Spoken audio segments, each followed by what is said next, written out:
and wanting to shed a light on that and try to get freedom of religion belief right where it comes freedom of thought, conscience, and religion for all, then became kind of a task for us or a stumble stone that we couldn't get around. We needed to do something about these things. This is a podcast called Walk, Talk, Listen, an attempt to connect people and make this world a bit better by sharing opinions and experiences based on the belief that everyone's perspective is true, albeit partial. My name is Maurice Blom, and I would like to welcome you to yet another episode of Walk, Talk, Listen.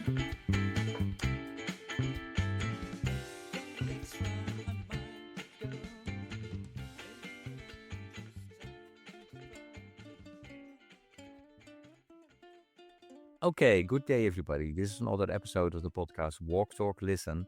And as always, I'm delighted with today's guest. I think he's from Denmark, speaking from Denmark. That's Filip. Please go ahead and introduce yourself, Filip. Yeah. My name is Filip Pedersen. I come from Denmark, where I live in Copenhagen, and I work for CKU, Center for Church-Based Development.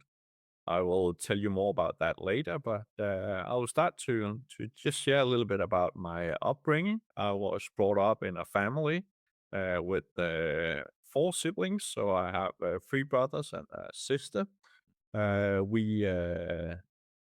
In comparison with many others, at least in Denmark, we moved quite a bit around due to my dad and his work. So that means that I've taken on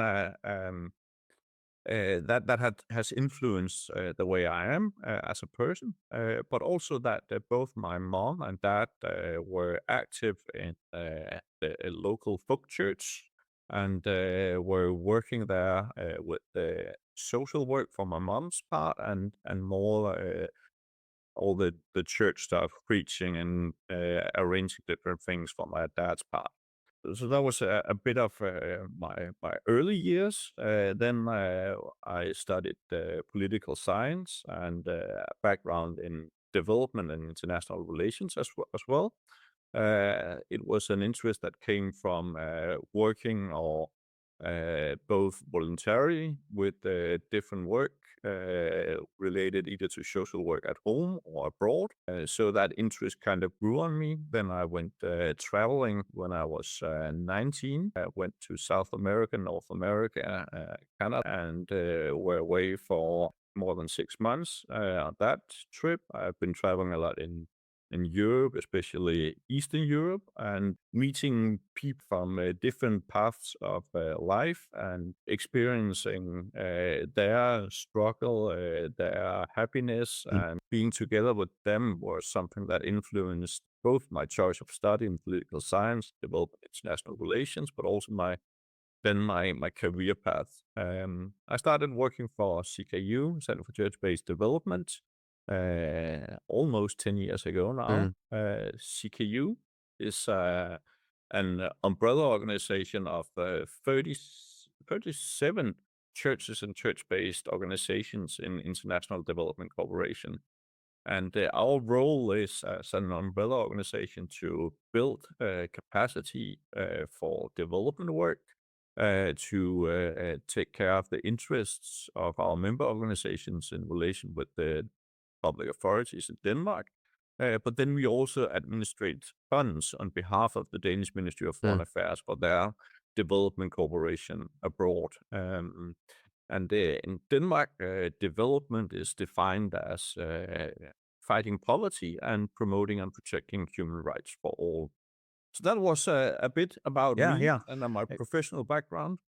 Philip, and when I'm listening to you, you said at a certain moment you started traveling. Where did this desire, to go to other countries come from at a relatively young age? And I think listening to stories from people who traveled themselves, reading books about traveling. One of the first, I can't remember the title of the book, one of the first books I read where I was kind of just taking into the story and just couldn't let go of the book was about a natural disaster with a little kid where you followed how the kid was swept away by Uh, the streams and were taken away. So that was kind of one thing, one incident that really made me curious about the world. Then growing up within a family where service for people who had difficulties socially, having visitors at home in our home from people who had issues socially and alcohol abuse issues and so on. It kind of become natural for me to have that outlook on the world, and then also having close family members who were took years, 4 years, 8 years out of their careers to go abroad to work with and walk with people from different communities in different countries to help and assist them with whatever they could. uh, So that has been nurses, midwives, and many other things.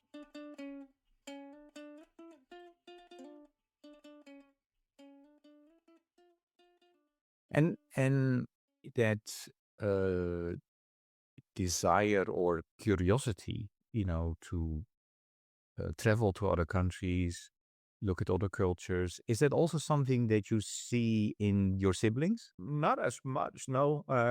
If you look at my siblings, none of them are working in international development corporation or working internationally as such. Two of them, however, have been away, or three of them have been away living abroad for a shorter period, but that have been mostly uh, within Europe.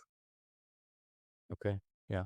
And then when I think when I listen to you carefully, so also the church then played a role quite early in your life because of your parents, right? So do you feel that you have, tried to walk or, are walking in their footsteps? Uh, No, I wouldn't say that I'm walking in their footsteps. And during my whole upbringing in church, I never felt that I was kind of belonging that much to a lot of the fellowship that went on there. I was much happier hanging out with my friends, going roller skating or mountain biking or doing all sorts of other things.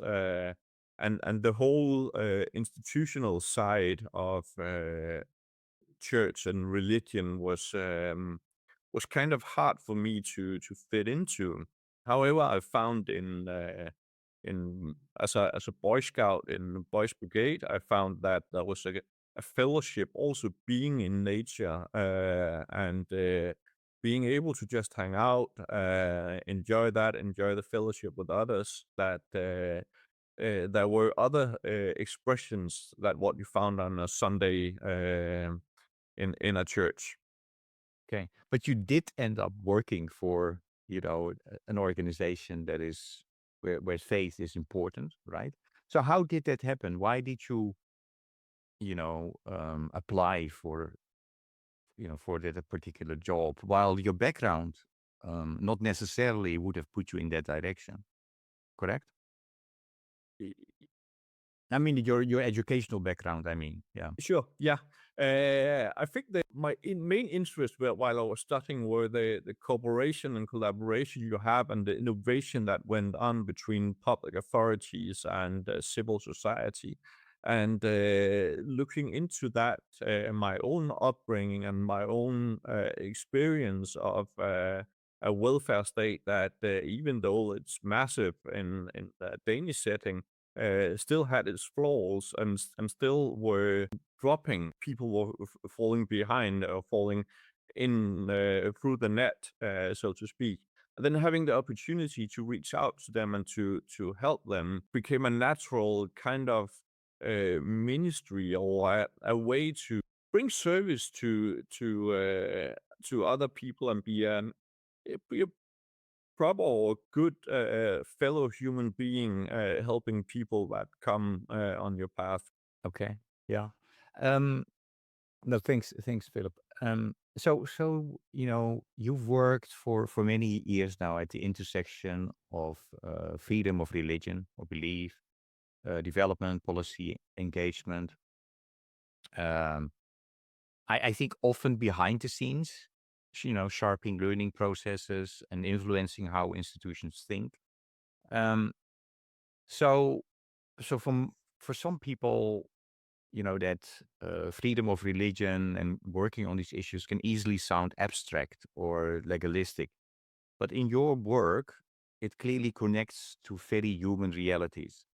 And so, what first drew you personally into this? And maybe you alluded to that a little bit already. But what keeps you committed to this work, even when progress feels slow or contested? I started out in CKU with a task to start a network on religion and development.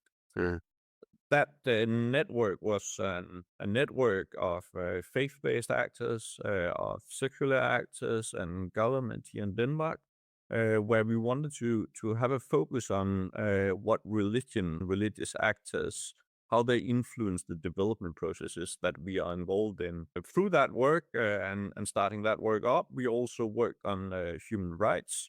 And one of the things that we quickly discovered there were that there was one particular human right that didn't get that much attention as many others, and often were politicized. It was misunderstood. It was misrepresented. Quite often, you would see people saying, "Well, this is only about my own confession," or "This is only about my own belief."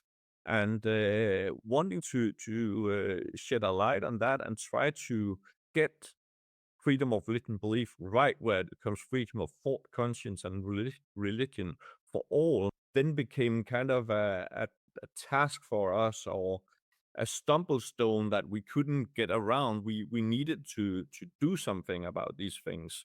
When we then looked at the portfolio of our member organizations, we could see that some of them were talking about, as I just said before, persecuted Christians. They wanted to help them, reach out to them. We could see others. They were talking more about, well, we want to have interreligious dialogues, and that should then be the change path to create a peaceful coexistence among people of different beliefs, different faiths, and backgrounds. And we could see that either of those two were really helpful because when we talked to the partners, they didn't want any particular help for themselves out there. They wanted to be equal with all others within their, just as citizens within their community, within their country. So that meant that, well, this freedom of religion belief, having a rights-based approach, were then key to helping the people that were actually the partners on the ground who experienced these issues, that the organizations wanting to help persecuted Christians were actually trying to help. So that created a lot of dialogue with kind of that part of our membership constituency. Then we also had the others talking about religious dialogue and applying for projects on religious, interreligious dialogue. And we could see that, well, we could fund yet another project and another project. But what really happened were that people were gathering in a big hotel room, a conference room. They would have exchanges on what do you believe, am I believing, and then they will go back and yes, they would have a greater understanding, but they will continue the same way, or they wouldn't be representative for the constituencies. So they would have a lack of accountability to the members of the congregations. It will be male who were sitting there without having any female representations in the dialogues, without having any youth in the dialogues, or and also another part of it without having any accountability to upwards to the authorities.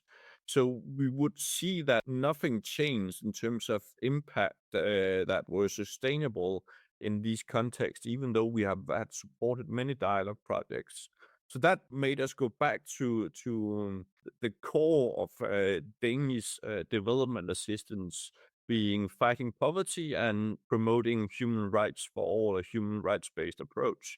And saying, well, if you have a human rights-based approach to dialogue, if we have a human rights-based approach to these documentations, that actually we do see some confessions and some religions and minorities are suffering in some parts of the world, helping them, then we could actually start to make a change or difference. And at least that has been what we have tried for the last couple of years. I think it's has been we started in 2018, and since then we have developed quite a portfolio on freedom of belief projects, and we start to see good experiences, good practices coming out of that, both in communities but also at a national level in the work that we're doing, and are able to help also to give voice to some of the people that are minorities and are living in these extreme or just under discrimination, without having the equal access to work, to education, to healthcare, to markets, or to justice.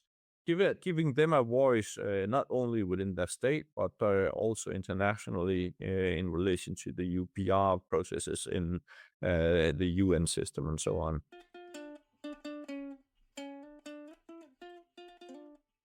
Okay. And Philip, I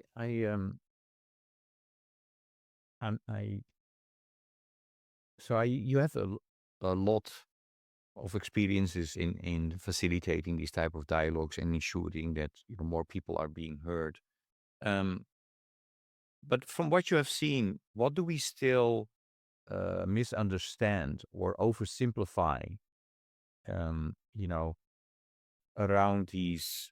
If you look at the freedom of religion, if you look at addressing poverty, you look at human rights related issues. How that actually shows up in people's daily life at the local level.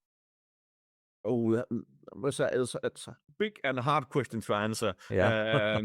And At the local level, what we see is that freedom of living belief can be a key to create peaceful coexistence. Also, in communities where you have a lot of different beliefs within the majorities, a lot of different confessions.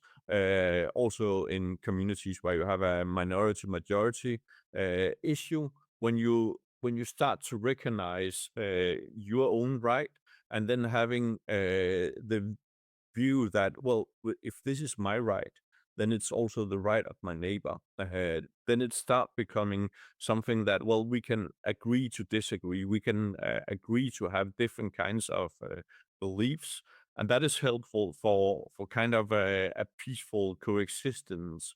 Nonetheless, you will still have exchanges and conflicts on, but it will be with words where you can have an exchange or inspiration from other people thinking or believing differently than you. Then it will also be more democratic debates.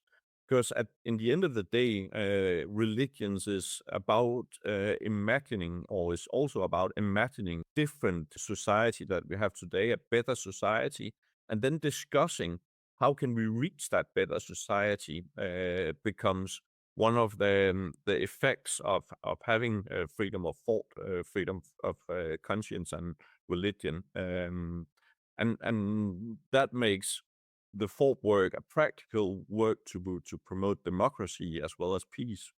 And then, as I hinted to earlier on with the development, um, having equal access to education without discrimination based on your religion or your beliefs, having equal access to jobs, to the marketplace, where you can sell your goods, for instance, that becomes key to have development as well. So you will see some kind of correlation between development and the rights of freedom of thought, conscience, and religion. Whether one of them are the driver of the others is difficult to say, but at least in communities where you have freedom of religion belief, you will see more development, and vice versa. Thinking and listening in terms of uh, yeah, focusing in on faith-rooted actors. Um, you know, well, they sometimes are also framed either to be part of the problem. Yeah, I So, wouldn't say it's a framing. I am aware of many cases where they uh, are part of the problem. mhm, Uh, and for sure, the whole work on religion and development is not to be a used car salesman that say, well, include religion and religious access, then everything is going to be good. It's about learning how religion and religious actors, for better and for worse, are influencing the work that we try to achieve with human rights and development, achieve the SDGs and so on. mhm. And then within that, it's important to look at your own actions and your own position as well, right? Um, Yeah, uh, definitely. And your okay. whole role in that. And even though we as Danes, many times when we are meeting people abroad, we will be seen with this kind of background that we come from a Christian country, even though most Danes wouldn't define themselves as believers. So being aware that, well, the perception of you as a Dane is that you come from a Christian culture, country and have that as a background, even though that might not be the case for you, means that you need to take that into account whenever you meet people or you interact with them, engage with them for development projects. Okay.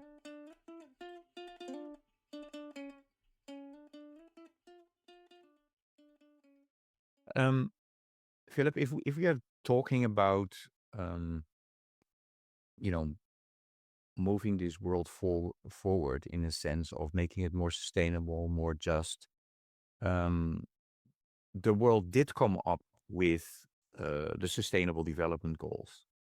They're far from perfect, but I think there was a process where a lot of people were involved, and then ultimately 17 Sustainable Development Goals were established. Now, if you look at those goals that we should reach before 2030, we are on average at around um, 15 to 17% or so. Um, so that's not good, and a lot more needs to be done.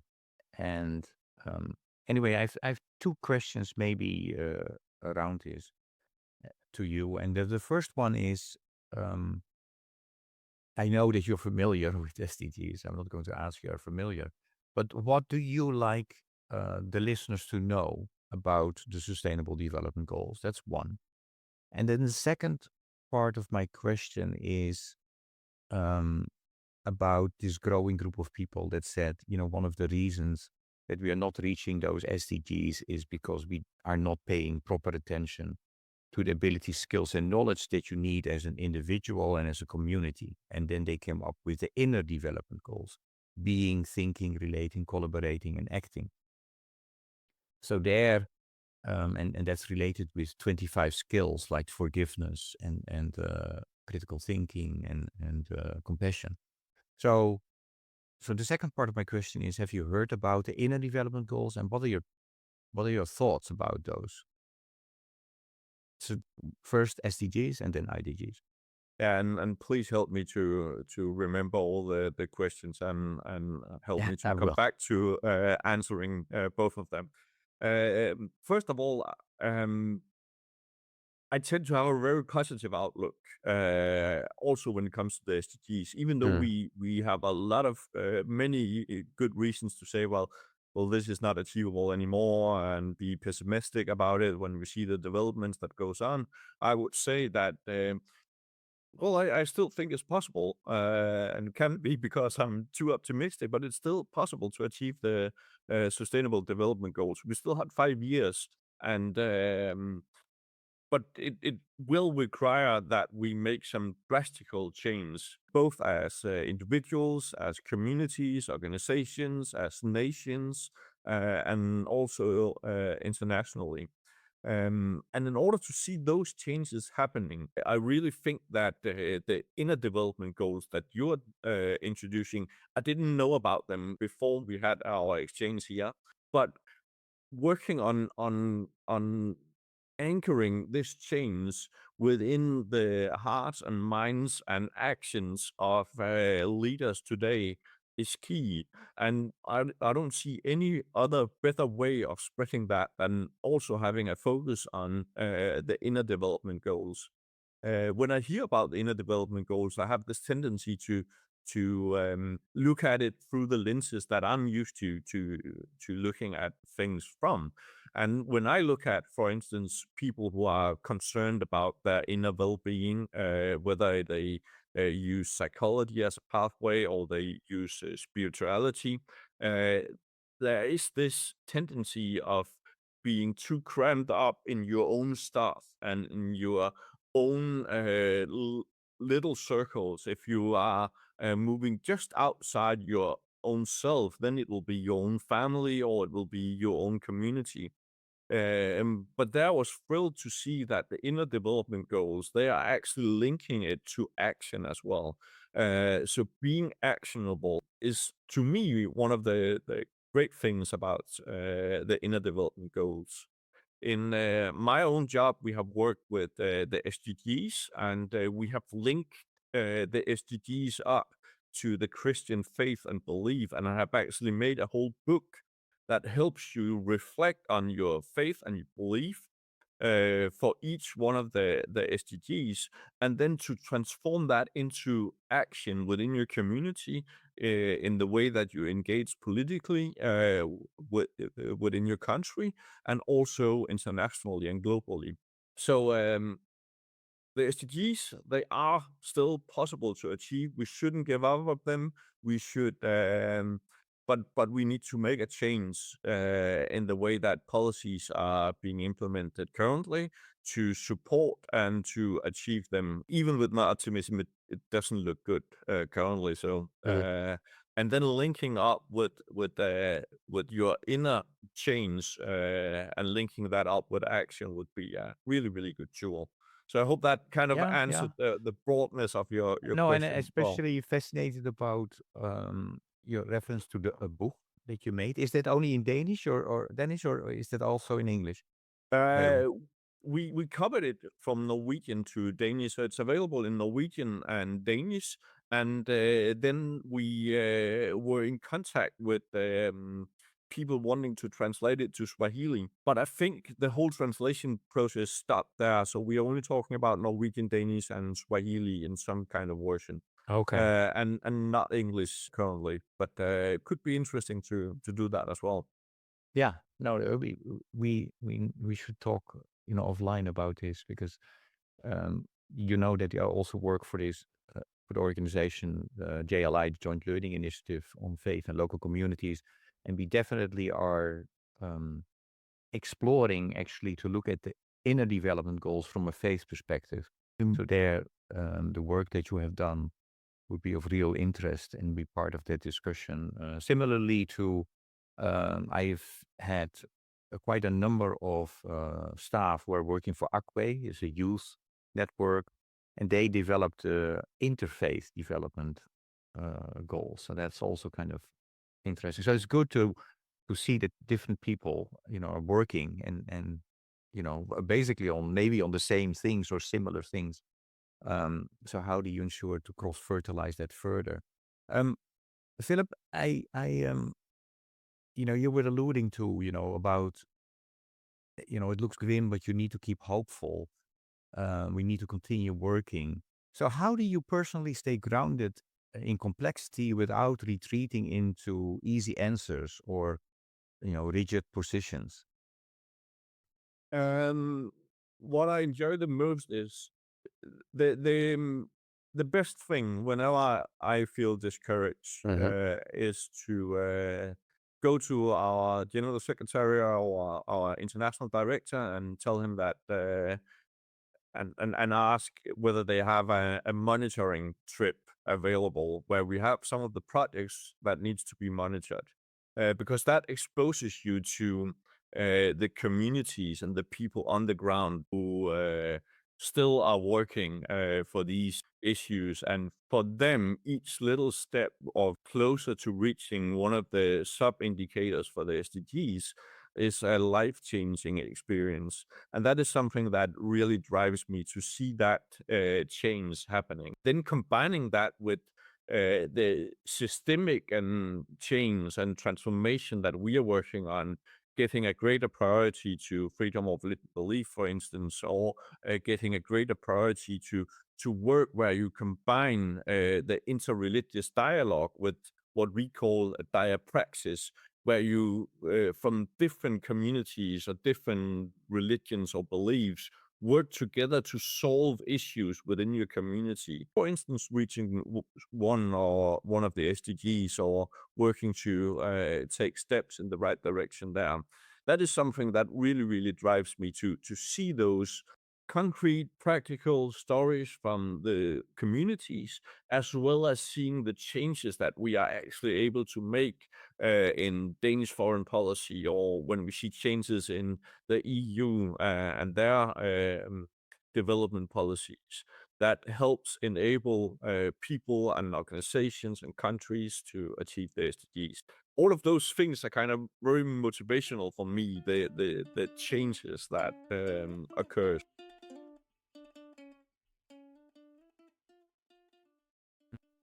And when I listen to you, if I listen to you um, carefully, the first thing you said is, going out there and then connecting with people, right? And then observing and being inspired by others. Now I'm going to connect you with another person, and that is a previous guest, and the previous guest has a question for you, Philip. And the question is, How will you or could you be contributing to a world that leaves no one behind? so this is kind of also related to the SDGs, right? When I read the SDGs, if I have one of my positive days, I would say that religious actors and the rights of freedom of religion belief is intertwined all the way through the SDGs. The SDGs can't be achieved without religion and religious actors. Freedom of religion belief is a key to achieving these things, as you have some of the goals addressing these things, as you have one of the core values of the SDGs being leaving no one behind. That, of course, also include people of different beliefs, non-beliefs, religions, and so on. So to me, the work that I would say is a contribution here would be to work for freedom of religion belief as an integrated part of the SDGs.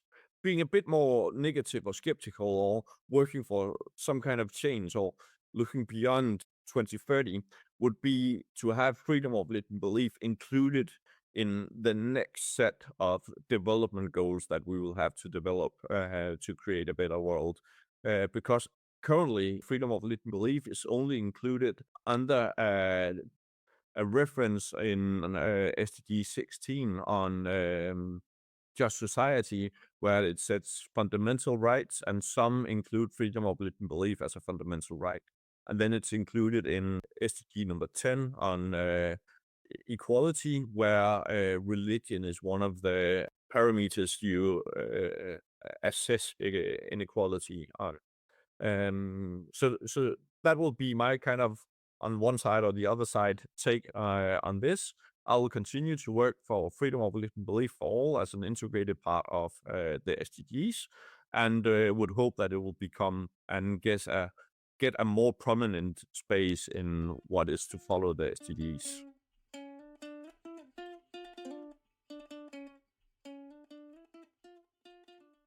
Okay, yeah, and in that way, includes that. Yeah, through that you will ensure that nobody is left behind. Um, Yeah, I'm not sure I can ensure it, but I would at least put work and effort into mhm. contributing to nobody being left behind. Okay, okay, got you. Um, yeah, your question for the next guest. My question is, what event in your life made you act on something that you find found unjust to achieve more justice. Okay. Was there for you such an event? I would say if I were to tell about something that we haven't touched upon yet that has influenced my thinking and my work, it will be my aunt who went to Ethiopia and worked there as a nurse and a midwife, starting up clinics in the southern part of Ethiopia. She worked there for 4 years and were about to start her second term, but was then killed by some say bandits, others say extremists, others says that it was because she was working with the Ethiopian main Mekane Yesu Church, that it was a religious motivated killing. I don't know, but people being killed or in such an instance is something that to me seems really, really unjust. And to me, that has been kind of the motivation to start work more for freedom of belief for all and peaceful coexistence and making sure that people, no matter what their religion or belief is, that they are able to gather and reach out and work for the common good.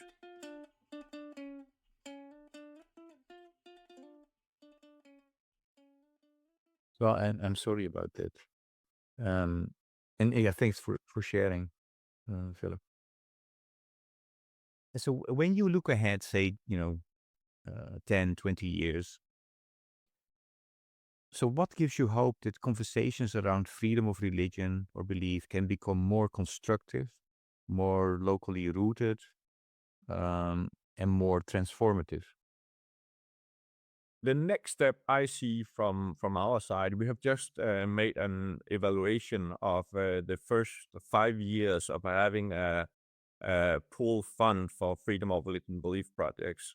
As a part of that evaluation, we have worked on linking the international and national indicators for what is freedom of religion belief to the local level. So in January, we will launch a new set of guideline toolkit on localized freedom of religion belief indicators. They will be inspired by everyday peace indicators that large NGOs like Search for Common Ground is using. And we will see. I really hope that those things will be something that can be used in communities.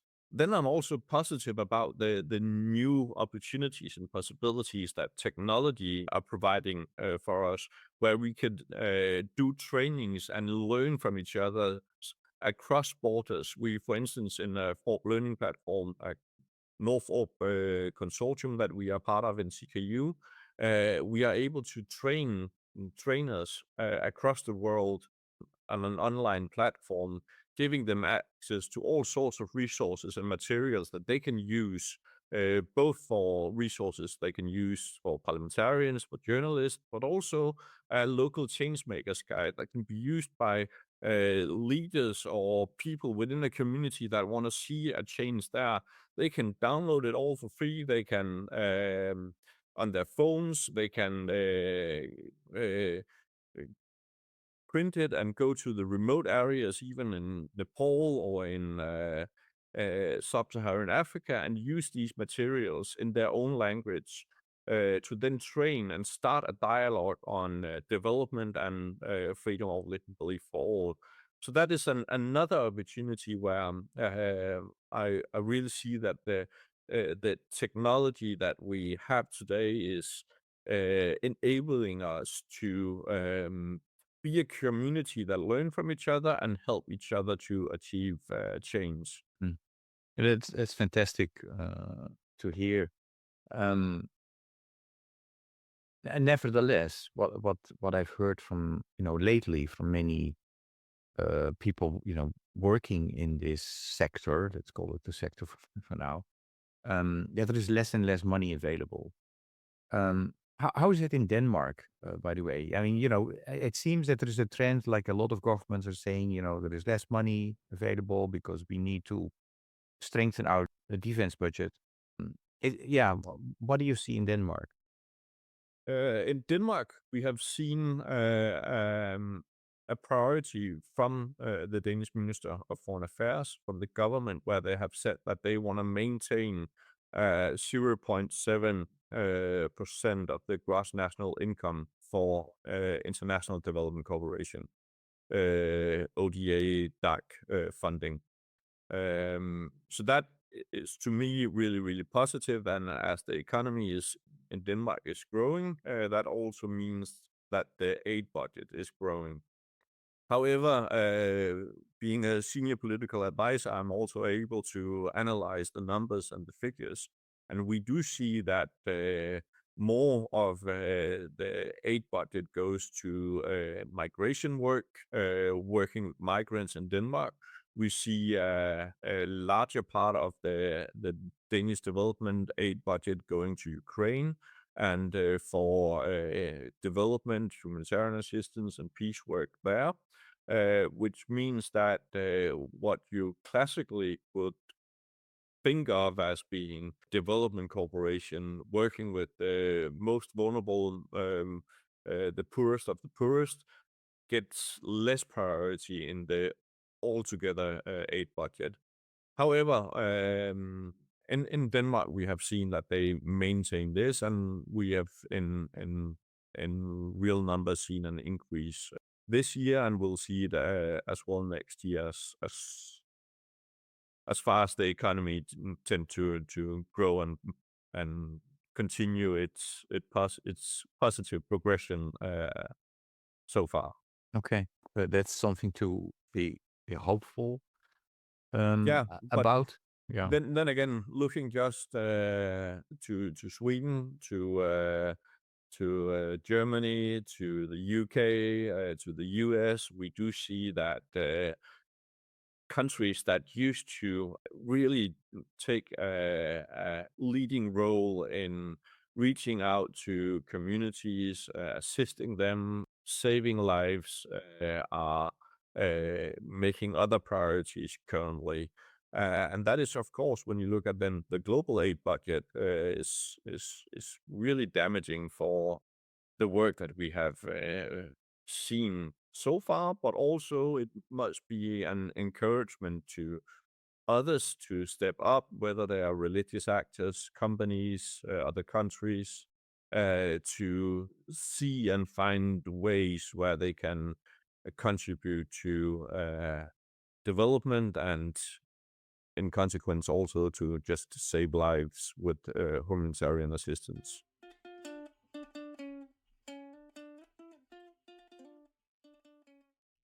Of the things for that, Philip. What brings me hope is listening to music. So that's why I always a question about music as well, which most guests consider the most difficult question. And the question that I'm asking is, if I ask you to come up with a piece of music or a song that embodies for a big part what you are about, Philip, which song or piece of music would that be, and why? The song that I have chosen is circling back to my background as a skater when I was young, rather being skating than being a part of a youth group in the church. It is Green Day and U2 collaboration that are called The Saints Are Coming. It is a song that kind of grasp some of the despair, some of the huge challenges that were experienced in New Orleans after Katrina, but to me also reflect on what a community and a country can do to help and assist communities and countries who is experiencing these shocks that are kind of challenging development again. Um, so to me, it kind of makes the punk rock background of skating as well as an outlook and a prayer and a scream, being ironic or not, for help from some saints to come and reach out. What we as a community together with others can do is to me some of what gives me hope, and this song touch on these parts as well. Okay. I don't know the song, but we'll check it out. These conversations always go fast, and we could I could continue for a couple of hours with you. I've really enjoyed listening to you. Um, but before I thank you for today, yeah, is there any question that I did not ask you today that I should have asked you? Nope, I wouldn't say so, but I would say there will be questions that you need to ask me in the future. Because maintaining a conversation and an Okay. exchange of viewpoints and what motivators for making systemic change is something that is key to actually see that change happening. So I would encourage you to keep on asking these questions to me and to others, because I really see that this kind of reflection helps you to be more aware and to the point, to things you can do to create a positive change, but also to discuss what is positive change in our communities. And that will be kind of the more political, philosophical discussions on a better life, the good life for all. Mm. Maybe related to that, maybe I would like to ask you, in the US, Steve Hartman of CBS is kind of exploring how one simple act of kindness creates a ripple effect. And I don't know if he's still doing that, but he made a series of I don't want to call it documentaries. They were small, relatively small videos about these type of things. So I have two questions around this to you. If What are your thoughts about one simple act of kindness and its potential to create a ripple effect? And then the second part of the question is, if you ask you to commit to one simple act of kindness this week, what would you do? My reflections on that is that one single act of kindness can make these ripple effects. Quite often, you will see the ripple effects in the person who make those single acts of kindness. I have visited churches in sub-Saharan Africa where the pastors are saying, "Oh, please don't come and paint our churches again.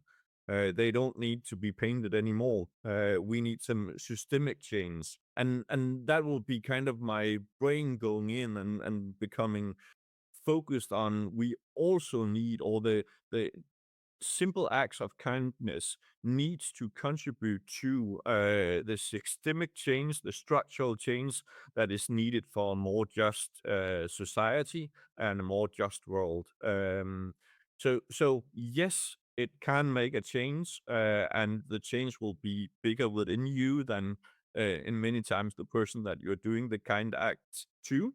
But keeping doing it and keep on reaching out to work for a just society, a just world, will then in turn help you also to address some of the systemic changes that are needed to happen. And to have that in mind whenever you go voting, whenever you go buy groceries or shop or whatever you do, um, and then be more conscious about the effects of your choices. And so if I ask you to do one simple act of kindness this week, what would you do? I think I will. I was about to say just do the dishes. Um, I think it's my turn. It is needed to be done. But then again, doing the dishes here at home won't be a thing that change anything for a broader community. But it will hopefully give my family a bit of breathing room. Okay, thanks, Philip. We are almost at the end. If you look back at 2025, um, if I ask you, what are you most proud of? Of something that you did.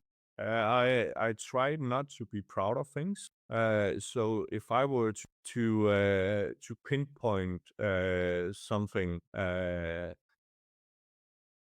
is kind of a deep spiritual prayer or something, is that will be not to be proud of things. It will be to work for the common good, or as expressed in the Lord's Prayer, yours is the kingdom, the honor, and all these things, so that we work for the common good, not ourselves, not our own achievements. Um, yeah. So that will be kind of a non-answer to your question. And then more political correct maybe answer would be that I'm really proud of seeing the development that we have been through in CKU with the team that we are now working together to create change, both for local community but also systemic change. And seeing some of the arguments that we have brought forth to government here, resulting in more funding for both our work on religion and development and freedom of belief, is something that I'm really happy to experience, and being a part of a team that can achieve such things. Okay. And CKU, right, is it is a abbreviation of a Danish word.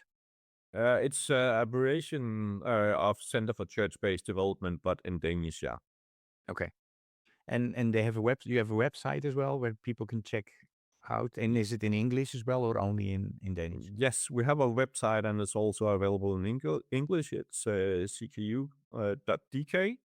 And if you are interested in all the work on freedom of religion and belief that I've been talking about, I would encourage you to go to fortlearning.org. And there you can find all the resources, materials, courses that we offer. Okay, great. Philip, thank you so much for your willingness to talk with me today. Thank you for everything you do, who you are, and all the best. Thank you so much, and likewise, it has been a pleasure. That's true. Take care. Likewise, thank you.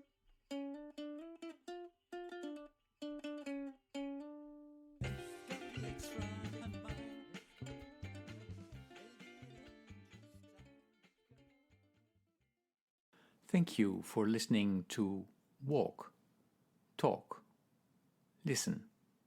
Please check us out on 100mile.org or follow us on Facebook or Instagram.